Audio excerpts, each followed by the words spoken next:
Good evening, I'm Ariel Brown for WBIM-TV. State lawmakers are pressing for reforms after stunning revelations about corrupt correctional officers at the Baltimore City Detention Center. For more than 40 years, officers were having sex and babies with inmates who in turn were being smuggled illicit cell phones to order crimes. Delegate John Cluster says he is again going to push legislation that will toughen penalties for inmates who repeatedly obtain cell phones after being denied that privilege. Tragedy struck and lives were changed forever after 2 bombs exploded near the finish line of the Boston Marathon. Instead of celebrating, a nation now mourns the loss of 3 and the injuries of more than 100. Police are searching for potential suspects in charge of this terrorist attack. A water main break in a Baltimore County neighborhood nearly consumed a car earlier today in Pikesville.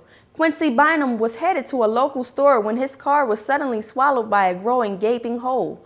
Public Works says it is unclear what caused the break and gallons of water to gush to the surface. However, they are immediately working to repair the pipes. From WBIM-TV, I'm Ariel Brown. Have a great night. For WBIM-TV News, I'm Ariel Brown. Firefighters and hazmat crews were called here at the 2800 block of Hillcrest Avenue around midnight for a report of a person who was unconscious. About an hour later, medics returned to the group home where residents and staff were complaining of feeling ill. Air samples taken from inside the home showed high levels of carbon monoxide.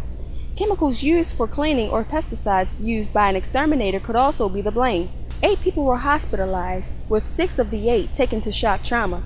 From WBIM-TV News, I'm Ariel Brown.